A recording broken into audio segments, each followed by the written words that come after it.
Je m'appelle Clara Mitchell et le 12 octobre 2023, j'ai vécu quelque chose qui dépasse l'explicable. Pendant 11 minutes et 32 secondes, j'étais cliniquement morte. Ce qui s'est produit pendant ces moments n'était pas seulement un aperçu fugace du paradis, c'était un rendez-vous divin. Pendant ce temps, Jésus lui-même m'a montré 3 événements critiques qui ébranleront notre monde avant 2030. Je ressens un profond sentiment d'urgence à partager ce témoignage, non pas pour la célébrité ou la reconnaissance, mais parce que le temps presse. Le peuple de Dieu doit se préparer à ce qui va arriver. Pendant 15 ans, j'ai travaillé comme infirmière diplômée, imprégnée du monde des faits médicaux, des preuves scientifiques et du raisonnement logique. Ma vie était ancrée dans le tangible, ce qui pouvait être mesuré, vu et expliqué. Jamais de ma vie je n'aurais imaginé que je partagerais une histoire comme celle-ci, une histoire qui transcende la compréhension humaine. Mais comme nous le savons, Dieu a une façon d'atteindre même les esprits les plus pratiques. Et maintenant, je comprends que ces voies dépassent de loin notre compréhension. Ce matin-là a commencé comme n'importe quel autre. Après une nuit agitée après le match de foot de mon fils, j'ai décidé de commencer mon jogging matinal plus tôt que d'habitude. Les rues de notre quartier tranquille d'Oakwood étaient calmes et tranquilles à 4h30 du matin. Quelques voitures passaient ici et là, mais à part cela, le quartier était empli d'un calme serein. L'air était vif et un léger brouillard planait sur le quartier, projetant les lampadaires comme des halos dans la faible lueur. À 4h47 exactement, j'ai jeté un coup d'œil à ma montre où je ne savais pas que ce moment marquerait le début d'une expérience qui allait changer ma vie. En un clin d'œil, tout a changé. La dernière chose que j'ai vue, ce sont les phares d'une voiture qui tournait à toute allure au coin d'une rue, trop vite pour être en sécurité. Plus tard, j'ai appris que le conducteur s'était endormi au volant. Je me souviens avoir pensé, ça y est. C'est comme ça que ça se termine. Et puis, tout a basculé. La transition de la réalité à l'inimaginable a été instantanée. Un instant, je me trouvais dans cette rue sombre, et l'instant d'après, je me suis retrouvé enveloppé par une lumière si pure, si puissante, qu'elle aurait dû être aveuglante. Pourtant, ce ne fut pas le cas. Au lieu de cela, elle m'a englobé dans un sentiment d'amour écrasant, un amour pur, sans mélange. Ce que j'ai vécu dans cette lumière était plus qu'une simple rencontre avec le divin. C'était une révélation de ce qui attend notre monde, et maintenant je me sens obligé de partager ce message. Le temps presse et les événements dont j'ai été témoin arrivent plus tôt que nous le pensons. La meilleure façon de décrire ce qui s'est passé ensuite est comme franchir une porte dont vous ignoriez l'existence, entrant dans une réalité bien plus réelle que tout ce que nous vivons sur Terre. La première chose que j'ai remarquée était l'absence totale de douleur ou de peur. À leur place se trouvait une paix si profonde, si englobante, que j'avais l'impression de vivre la paix pour la toute première fois de ma vie. Chaque inquiétude, chaque once d'anxiété, chaque préoccupation qui m'avait pesé semblait se dissoudre, balayée par la présence écrasante de cette lumière. Cette paix n'était pas simplement une émotion, c'était quelque chose de tangible, comme si j'étais enveloppé dans une couverture de tranquillité pure et inébranlable. Au fur et à mesure que ma conscience s'élargissait, je commençais à percevoir des choses que mon esprit terrestre pouvait à peine traiter.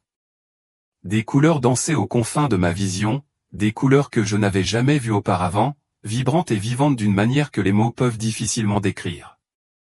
L'air même autour de moi semblait pulser avec détermination et présence. La musique m'entourait, mais pas d'une source particulière où elle venait de partout et de nulle part, tout à la fois. Ce n'était pas comme la musique que nous connaissons ici sur Terre. Cela ressemblait davantage à une adoration pure et non filtrée rendue audible, des harmonies qui parlaient de gloire et de majesté bien au-delà de tout ce que j'avais pu imaginer. Et puis, je l'ai vue. Ma grand-mère Sarah, décédée alors que j'avais à peine 12 ans. Mais ce n'était pas la femme âgée dont je me souvenais de ces derniers jours à l'hôpital. Elle se tenait devant moi, radieuse et jeune probablement dans la trentaine et pourtant, je savais, de tout mon être, que c'était elle. Le sourire qu'elle arborait était le même que celui dont je me souvenais de mon enfance, chaleureux et plein d'amour, mais il brillait maintenant d'un éclat céleste que je ne pouvais pas pleinement comprendre. « Clara » a-t-elle dit, sa voix portant le même ton musical dont je me souvenais si clairement, mais il était en quelque sorte plus pur, plus raffiné. Chaque mot qu'elle prononçait me semblait porteur d'un poids de sens et d'amour bien au-delà de tout ce que j'avais jamais connu. N'aie pas peur, il t'attend. J'avais tellement de questions à lui poser. J'avais envie de lui dire à quel point elle me manquait, à quelle fréquence elle me traversait l'esprit et à quel point sa foi inébranlable avait façonné mon propre cheminement avec Dieu. Mais avant que je puisse prononcer un seul mot, elle a tendu la main et a doucement touché mon visage avec une tendresse si profonde que j'en ai eu le souffle coupé. Dans ce seul contact, j'ai en quelque sorte compris qu'elle savait déjà tout ce que je voulais dire. Il n'y avait pas besoin de mots, car l'amour et la compréhension coulaient entre nous d'une manière que les mots ne pourraient jamais exprimer. Il y aura du temps pour les questions plus tard, a-t-elle dit, ses yeux étincelant d'une joie indéniable. Mais pour l'instant, il y a quelque chose de bien plus important. Il t'a choisi dans un but précis, Clara. Ce dont tu es sur le point d'être témoin, ce que tu es sur le point d'entendre, ce n'est pas seulement pour toi. C'est pour son Église, pour son peuple. Ils doivent être préparés à ce qui va arriver. Dès qu'elle a prononcé ces mots, tout autour de moi a semblé changer. La lumière a commencé à se concentrer et à s'intensifier, formant quelque chose de bien plus grand. Et puis, il était là au Jésus-Christ lui-même. Soyons clairs, il ne ressemblait pas aux images que nous voyons dans les peintures ou les églises. Son apparence était à la fois humaine et divine d'une manière qu'il est presque impossible d'exprimer avec le langage humain. Sa présence était si puissante, si écrasante, que je tombais instinctivement à genoux, non pas par peur, mais par pure crainte et révérence. Ses yeux, comment pourrais-je commencer à décrire ses yeux? Ils contenaient toute la sagesse de l'univers, mais étaient remplis d'une compassion si infinie que des larmes coulaient sur mon visage. Ils étaient comme des flammes d'amour, brûlant avec intensité, voyant directement dans mon âme, connaissant chaque partie de moi ou chacune de mes pensées, chacune de mes actions, chacun de mes secrets et pourtant, m'aimant toujours complètement. Dans son regard, je me sentais totalement exposé, mais totalement accepté. L'amour qui émanait de sa présence était si écrasant qu'il dépassait tout ce que j'avais jamais connu. C'était l'amour parfait, le genre d'amour qui voit chaque défaut, chaque erreur, chaque honte cachée et pourtant, vous aime sans réserve, sans condition. À ce moment-là, j'ai compris, peut-être pour la première fois, la véritable signification de l'amour parfait. C'était comme si tout l'amour que j'avais éprouvé jusque-là, l'amour d'un parent, l'amour que je ressentais pour mes enfants, l'amour partagé dans les amitiés, même l'amour romantique n'était qu'un pâle reflet de cet amour incompréhensible et complet qui émanait de lui. C'était l'amour qui transcende toute compréhension, qui remplit chaque espace vide, qui guérit chaque blessure. C'était l'amour parfait, et il ne ressemblait à rien de ce que j'aurais pu imaginer. Mon enfant, dit-il, et sa voix résonna au plus profond de mon être, résonnant avec un équilibre parfait d'autorité et de tendresse. Chaque mot qu'il prononçait semblait transcender le temps et l'espace, chargé de significations que mon esprit terrestre avait du mal à comprendre pleinement. Je vous ai amené ici parce que le temps presse et que mon peuple doit se préparer. 3 événements approchent qui ébranleront les fondements même de la foi et mettront à l'épreuve le cœur de toute l'humanité. Alors qu'il parlait, l'espace autour de nous semblait se déplacer et changer. Nous ne nous tenions plus au même endroit, nous nous trouvions dans ce que je ne peux décrire que comme un amphithéâtre de lumière. Mais au lieu de sièges et de scènes, cet endroit était entièrement formé de lumière et d'énergie pure, rayonnant et vibrant de vie. Devant nous, des scènes ont commencé à se matérialiser dans l'air si vive, si réelle, et pourtant en quelque sorte plus tangible que tout ce que j'avais jamais vécu sur terre. Observez attentivement, a dit Jésus, sa main posée doucement sur mon épaule. Ce dont vous êtes sur le point d'être témoin est le premier des 3 grands événements qui se dérouleront avant 2030.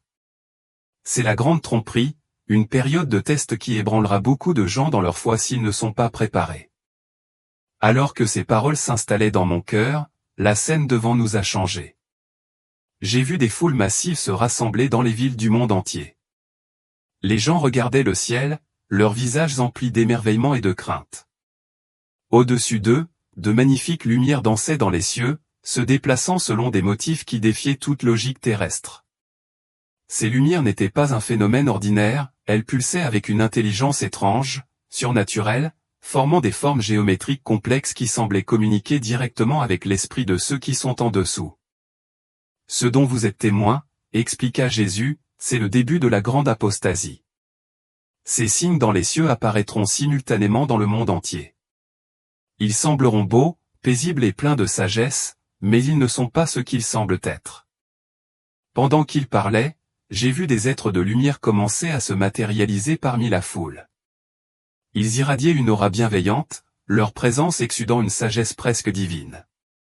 Ils parlaient d'unité, de paix et d'une nouvelle ère d'illumination humaine. Leurs paroles étaient magnétiques, attirant les gens avec des promesses de compréhension, d'une nouvelle conscience s'élevant à travers le monde. Ils parlaient de la redécouverte d'un savoir ancien, de la révélation du véritable potentiel de l'humanité et d'un bond évolutif à venir dans la conscience spirituelle et intellectuelle. Leur message était si convaincant, si puissant, que je pouvais sentir le cœur et l'esprit des gens se plier à leurs paroles. Ces êtres de lumière semblaient si parfaits, si sages, que personne ne remettait en question leurs intentions. Mais dans mon cœur, je savais que quelque chose n'allait vraiment pas. La tromperie était subtile, masquée par la beauté et la sagesse, mais elle portait en elle une obscurité qui égarerait beaucoup de gens. Ce qui m'a vraiment brisé le cœur, c'est de voir combien de chrétiens étaient trompés par ce mensonge élaboré. Ces êtres, bien qu'émanant d'un sentiment de lumière et de sagesse, avaient une connaissance des Écritures qui était étrangement précise. Ils pouvaient citer des versets avec éloquence et autorité. Mais dans leurs paroles, il y avait une subtile déformation de la vérité. Ils parlaient de Jésus comme d'un grand enseignant, mais ils niaient sa divinité. Ils reconnaissaient la sagesse de la Bible, mais ils mettaient en doute son autorité. Ils ont fait la promotion de l'amour, mais ce faisant, ils ont subtilement sapé le besoin essentiel de repentance. Remarquez, a dit Jésus, attirant mon attention sur des moments précis qui se déroulaient devant moi, comment ils mélangent la vérité avec le mensonge. Ils parlent d'amour mais ne mentionnent jamais le péché. Ils promettent la paix mais rejettent la croix. Ils offrent la sagesse mais nient ma divinité. J'ai vu avec tristesse des chefs religieux de différentes confessions embrasser les messages de ces êtres. De grandes conférences ont été organisées au cours desquelles les termes et symboles chrétiens ont été intelligemment réinterprétés pour correspondre à ces nouveaux enseignements. Des mots qui avaient été autrefois fondamentaux au salut, rédemption et même le nom même du Christ ont été redéfinis d'une manière qui les a dépouillés de leur véritable signification. Le salut n'était plus un don de grâce par la foi en Christ, c'était un vague réveil spirituel. La rédemption n'était plus la réconciliation de l'humanité avec Dieu par la croix, c'était un voyage vers l'illumination de soi. La conscience du Christ était présentée comme le nouveau chemin vers l'illumination spirituelle, plutôt que de reconnaître le Christ comme le sauveur du monde. La tromperie était particulièrement puissante parmi les jeunes. J'ai vu comment les plateformes de médias sociaux, regorgeant de contenus séduisants, étaient inondées de vidéos, de mèmes et de publications qui présentaient cette nouvelle spiritualité comme quelque chose de nouveau, d'excitant et de progressiste. La sagesse ancienne du christianisme était de plus en plus rejetée comme obsolète, non pertinente et restrictive. Ceux qui continuaient à adhérer aux vérités bibliques étaient marginalisés, qualifiés d'obstacles au progrès et dépeints comme des esprits bornés dans un monde en évolution rapide. La tromperie sera si convaincante, expliqua Jésus, la voix teintée de tristesse, que même beaucoup de ceux qui se croient forts dans la foi seront ébranlés. Ils ne se rendront pas compte qu'ils s'égarent, car le chemin qui s'éloigne de la vérité leur semblera si raisonnable, si aimant, si inclusif. Il semblera être le chemin de la paix, mais ce sera une contrefaçon. Et beaucoup le suivront, croyant marcher dans la lumière. J'ai regardé avec incrédulité ces êtres accomplir ce qui semblait être de véritables miracles. Ils guérissaient des maladies d'un simple toucher, manifestaient de la nourriture pour les affamés sans aucune explication et semblaient modifier la structure même de la réalité physique.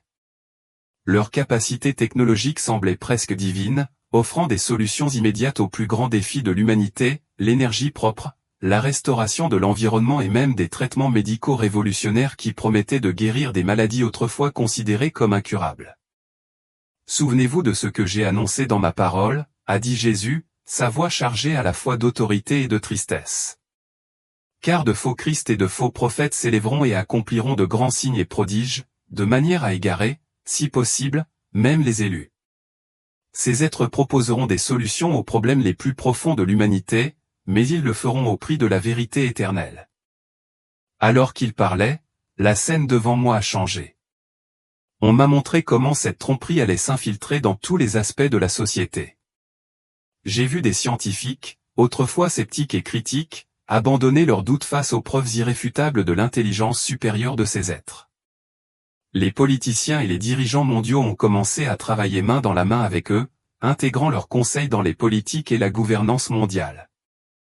Les systèmes éducatifs ont été restructurés pour enseigner ces nouvelles vérités spirituelles, remplaçant progressivement les enseignements bibliques par les doctrines de cette fausse lumière.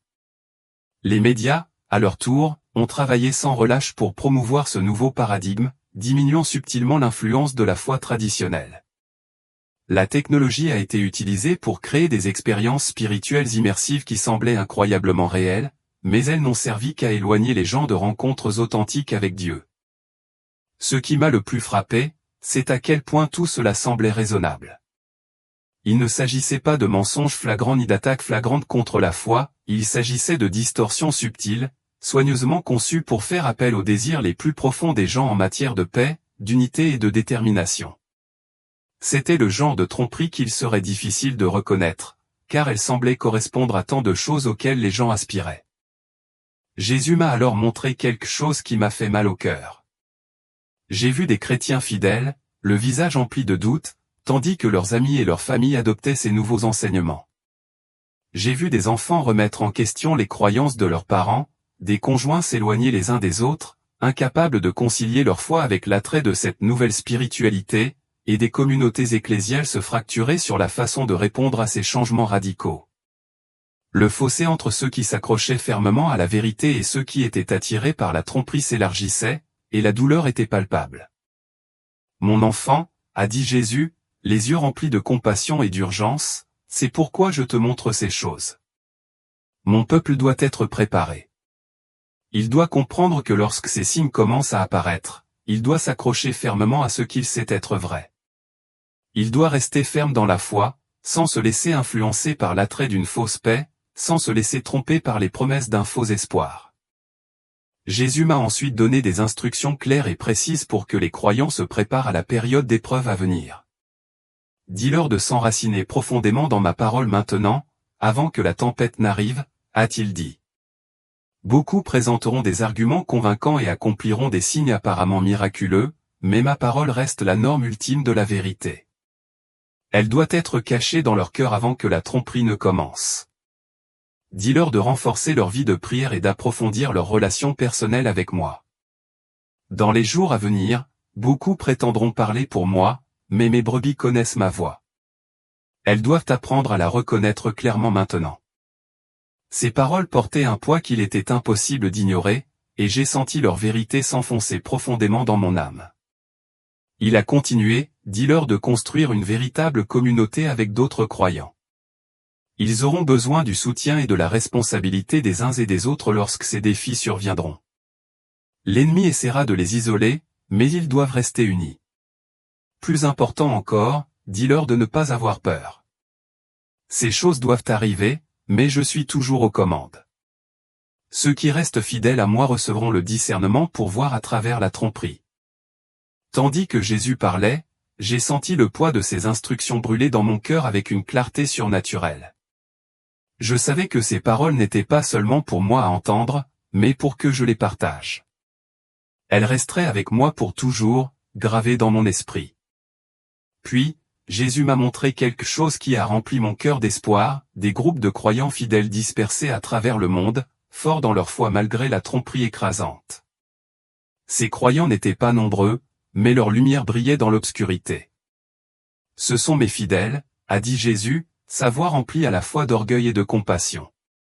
Ils ne se sont pas inclinés devant l'esprit de ce siècle. Ils ont choisi la vérité plutôt que le confort, la fidélité plutôt que la popularité. Grâce à eux, beaucoup de ceux qui ont été trompés retrouveront le chemin vers moi. Alors que la vision commençait à s'estomper, j'ai senti la présence réconfortante de la main de Jésus sur mon épaule une fois de plus. Ce n'est que le premier des 3 événements contre lesquels tu dois avertir, a-t-il dit doucement. Mais pour l'instant, tu dois revenir. Souviens-toi de tout ce que tu as vu et entendu. Partage-le avec mon peuple. Certains douteront, certains se moqueront, mais ceux qui ont des oreilles pour entendre comprendront et se prépareront. Bien que mon cœur ait eu envie de rester, de poser plus de questions et d'y voir plus clair, je me suis senti attiré vers le monde que je connaissais. Les derniers mots que j'ai entendus de Jésus étaient à la fois remplis d'amour et d'urgence, dis-leur que je les aime. Dis-leur de s'accrocher à ce qu'ils ont. Dis-leur que même si la tromperie survient, je ne les abandonnerai jamais. Et puis, en un instant, je me suis retrouvé dans le monde que j'avais connu auparavant, mais qui avait été changé à jamais par cette expérience. Je savais que ma mission était claire, partager ce message, aider les autres à se préparer et rester ferme dans la vérité alors que les jours à venir se déroulaient. Alors que la vision de la grande tromperie s'estompait, j'ai senti la présence de Jésus s'intensifier, sa main reposant toujours doucement sur mon épaule. Des vagues de son amour débordant m'ont submergé, emplissant mon être de paix et me préparant à ce que j'allais voir ensuite. D'une voix pleine d'anticipation divine, il a dit, « Je vais vous montrer le 2e grand événement, le grand réveil. Car là où les ténèbres augmentent, ma lumière brille encore plus fort. » L'amphithéâtre de lumière autour de nous a de nouveau bougé, et ce que j'ai vu ensuite m'a coupé le souffle. Une vague de lumière dorée pure a balayé la terre, rayonnant une chaleur et une beauté comme je n'avais jamais imaginé. Mais cette lumière n'était pas comme les lumières trompeuses de la vision précédente. Non, cette lumière venait du cœur des gens, des êtres humains dont l'esprit avait été soudainement réveillé par la présence divine de Dieu. « Fais attention, dit Jésus, d'une voix douce mais pleine d'autorité. Car c'est ainsi que je me comporterai au milieu de la tromperie. Quand l'ennemi viendra comme un déluge, je dresserai un étendard contre lui. » La première scène qu'il m'a révélée s'est déroulée dans un endroit inattendu, un bureau d'entreprise de haute technologie dans ce qui semblait être la Silicon Valley. J'ai vu un jeune ingénieur en informatique, assis à son bureau, entouré de plusieurs écrans remplis de codes complexes. Au milieu de son travail concentré, il a soudainement arrêté de taper. Son visage s'est adouci et des larmes ont commencé à couler sur ses joues. Jésus a expliqué que ce jeune homme avait passé des années à développer des systèmes d'intelligence artificielle destinés à remplacer la direction spirituelle humaine, croyant avant tout au pouvoir de la logique et de la technologie. Mais à ce moment précis, Jésus s'est révélé à cet ingénieur d'une manière si puissante et indéniable que son esprit logique ne pouvait plus résister à la vérité. J'ai vu le jeune homme tomber à genoux dans son bureau, bouleversé par la présence de Dieu. Ses collègues l'observaient dans un silence stupéfait alors qu'il commençait à louer Jésus ouvertement, sans crainte de jugement, complètement indifférent à sa réputation professionnelle. C'était comme si rien d'autre n'avait d'importance que la vérité qui avait soudainement percé à travers ses croyances soigneusement construites. Puis la scène a changé et je me suis retrouvé dans une salle de conférence universitaire. Une professeure, connue pour son athéisme agressif et son rejet franc de la foi, était en plein cours, critiquant les croyances religieuses devant ses étudiants. Soudain, elle s'est arrêtée au milieu d'une phrase. Ses mains tremblaient et elle agrippait le podium comme si elle s'y accrochait pour sa vie.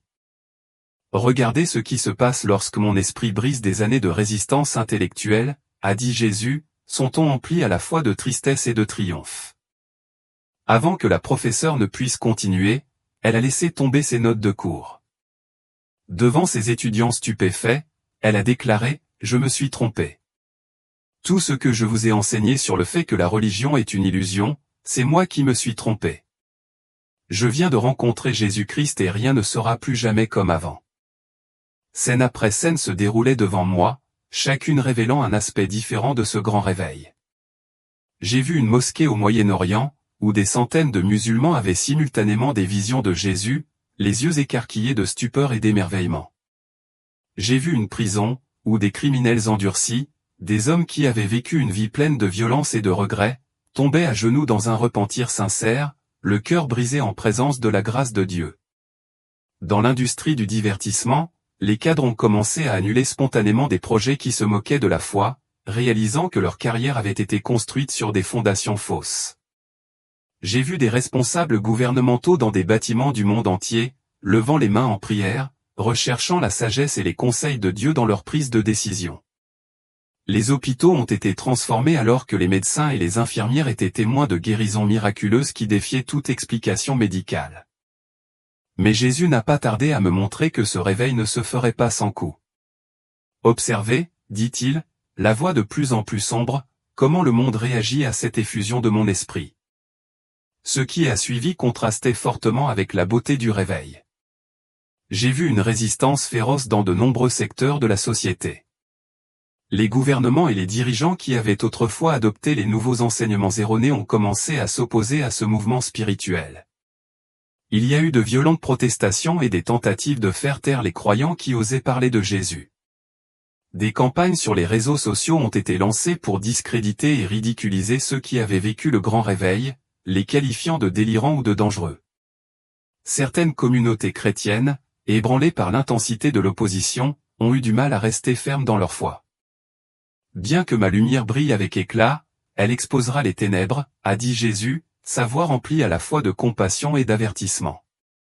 Le monde ne l'acceptera pas facilement, car il sera obligé de choisir entre la vérité et les mensonges confortables sur lesquels il a construit sa vie. Mais sachez ceci, la lumière ne s'éteindra pas.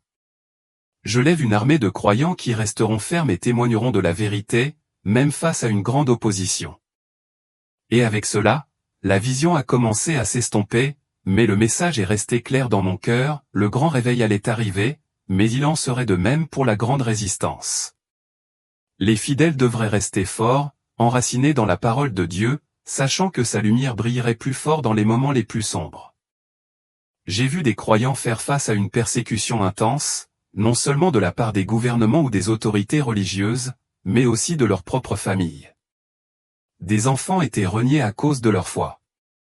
Des conjoints quittaient leurs partenaires, incapables d'accepter leur engagement envers le Christ. Des employés étaient licenciés pour avoir maintenu leur foi. Des étudiants étaient expulsés des écoles pour avoir proclamé avec audace le nom de Jésus. À cette époque, expliqua Jésus, la ligne entre la lumière et les ténèbres sera clairement tracée. Il n'y aura plus de foi tiède, plus de christianisme désinvolte. Chacun devra choisir sa position. Ce qui m'a le plus étonné, c'est la façon dont ce grand réveil transcendait toutes les frontières humaines, l'âge, la culture, le statut social et le niveau d'éducation. J'ai vu des chefs d'entreprise fortunés et des sans-abri vivre les mêmes rencontres puissantes avec Dieu. C'était comme si toutes les distinctions que nous utilisons pour nous séparer les uns des autres, riches ou pauvres, instruits ou non, jeunes ou vieux, disparaissaient face à cette effusion surnaturelle. Même les barrières linguistiques semblaient se dissoudre alors que des gens de différentes nations adoraient ensemble dans une unité surnaturelle qui ne pouvait être décrite que comme divine. C'est cela la véritable unité, expliqua Jésus, sa voix pleine d'autorité. Ce n'est pas l'unité contrefaite offerte par les trompeurs. C'est l'unité de mon esprit, née de la vérité, pas le compromis. Il m'a montré comment ce réveil se manifesterait différemment de tous les réveils précédents de l'histoire. Au lieu de se concentrer sur des lieux spécifiques ou des leaders charismatiques, cette effusion se produisait simultanément dans d'innombrables endroits à travers le monde. De petits groupes se réunissant dans des maisons sont devenus des moteurs de transformation spirituelle. Les salles de pause des bureaux se sont transformées en salles de prière, où les collègues se rassemblaient pour rechercher la direction de Dieu. Les cafétérias des écoles sont devenus des lieux de culte spontané et les coins de rue sont devenus des hôtels où les gens criaient à Jésus pour se repentir. Mais ce qui m'a le plus frappé, c'est la profondeur du repentir dont j'ai été témoin. Il ne s'agissait pas d'hystérie émotionnelle ou d'excitation religieuse superficielle. C'était une conviction profonde et authentique du péché, accompagnée d'une compréhension profonde de la sainteté de Dieu. Les gens ne s'excusaient pas seulement pour leurs torts, ils étaient complètement brisés, leur cœur mis à nu devant Dieu, désespérés de sa miséricorde. Remarquez, dit Jésus d'une voix tendre mais ferme, comment ce réveil commence dans le lieu secret avant les manifestations publiques. Il y a un brisement et un repentir privé. J'ai vu des gens commencer à recevoir des dons surnaturels. Certains ont reçu la capacité de voir dans le monde spirituel, exposant les tromperies qui avaient infiltré les églises et les ministères. D'autres ont reçu des dons de guérison, mais contrairement aux démonstrations ostentatoires des trompeurs, ces guérisons ont dirigé les gens directement vers le Christ, montrant son pouvoir de restaurer et de renouveler. Beaucoup ont reçu ce que Jésus a appelé le don de la perspective divine, la capacité de voir les événements actuels à travers la lentille du ciel. D'autres ont reçu une sagesse surnaturelle pour guider ceux qui luttent pour naviguer dans le chaos croissant. Pourtant, beaucoup ont reçu le don du discernement, une capacité surnaturelle de distinguer instantanément la vérité des contrefaçons astucieuses. Ces dons, a expliqué Jésus, ne sont pas pour la gloire personnelle, mais pour l'édification de mon corps.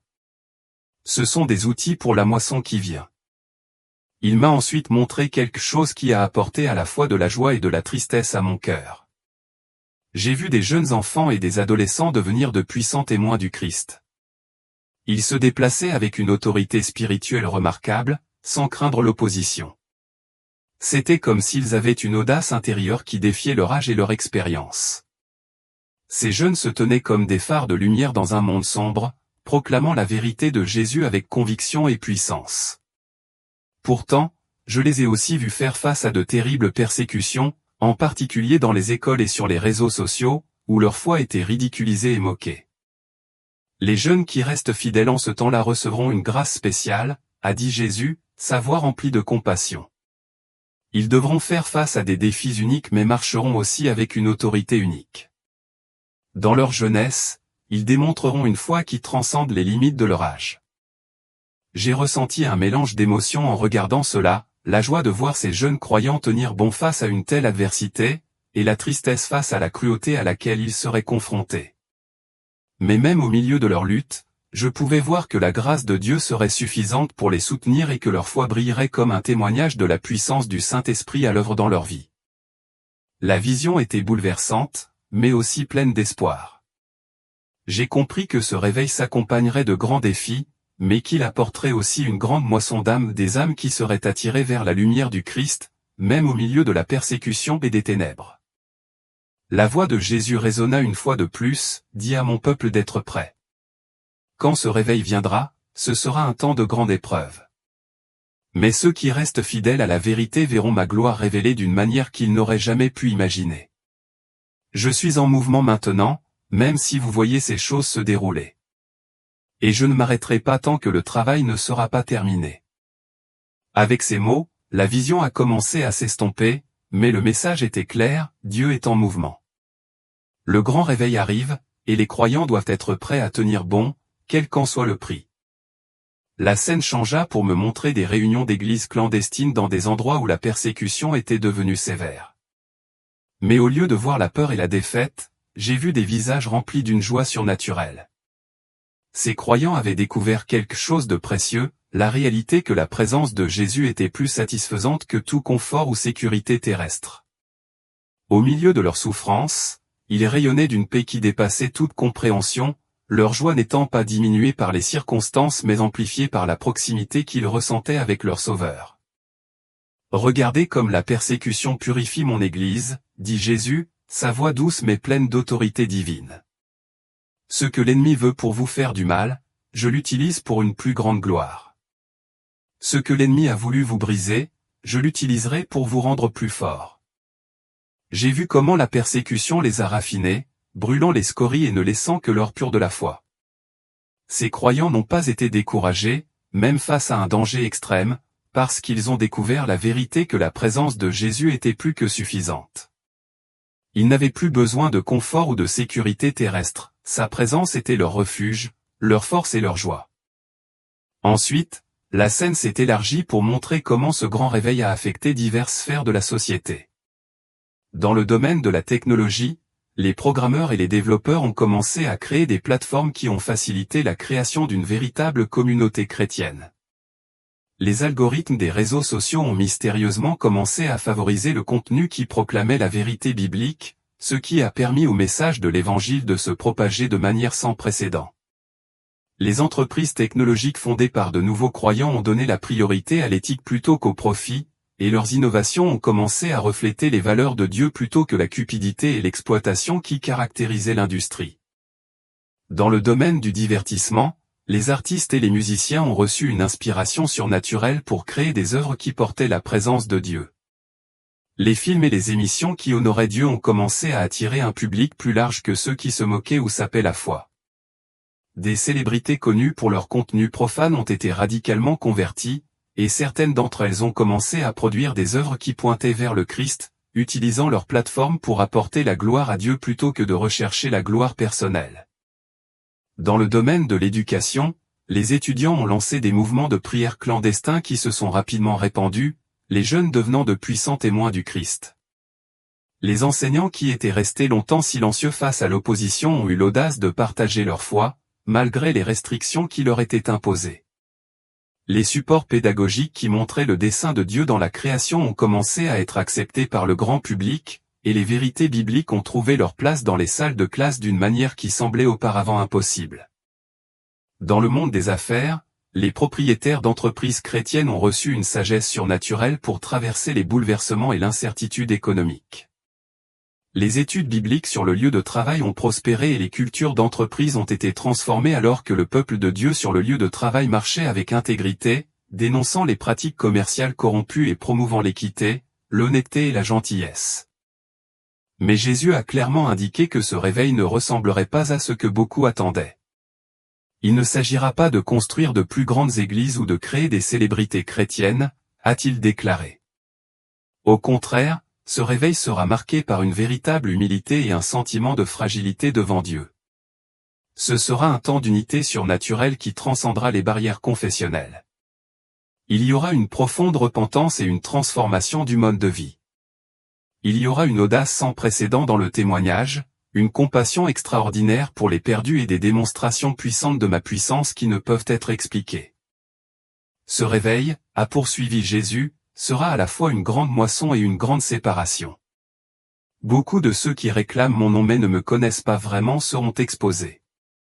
Mais beaucoup de ceux qui m'ont rejeté seront radicalement convertis. Je répandrai mon esprit d'une manière qui ébranlera les fondements même du monde. J'ai vu comment ce réveil affecterait les familles. Les enfants prodigues, ceux qui s'étaient éloignés de Dieu, rentreraient chez eux avec de puissants témoignages du pouvoir transformateur de Dieu. Les familles qui avaient été divisées par l'incrédulité ou les conflits seraient réconciliées de manière surnaturelle. Les malédictions générationnelles seraient brisées lorsque des lignées familiales entières se tourneraient vers Dieu. Les parents recevraient la sagesse divine pour guider leurs enfants à travers ces temps sans précédent. Mais il y avait de l'urgence dans la voix de Jésus alors qu'il continuait. Ce réveil survient au milieu d'une obscurité croissante. Ceux qui répondent doivent répondre rapidement. Ceux qui tardent auront de plus en plus de mal à choisir la vérité. Le temps presse. J'ai vu comment certaines régions et communautés ont vécu ce réveil plus intensément que d'autres. Le facteur déterminant n'était pas la richesse, l'éducation ou le contexte religieux, mais l'humilité et la soif de Dieu. Là où il y a une véritable soif, dit Jésus, mon esprit se déplacera avec plus de puissance. L'orgueil et l'autosuffisance bloquent le flux de mon esprit. Je déverserai mon esprit sur ceux qui s'humilient, qui reconnaissent leurs besoins désespérés de moi. Puis, Jésus m'a montré quelque chose de crucial à propos de ce réveil. Il ne s'agissait pas seulement d'amener de nouveaux croyants. Il s'agissait également de réveiller ceux qui étaient chrétiens depuis des années mais qui étaient devenus tièdes ou complaisants.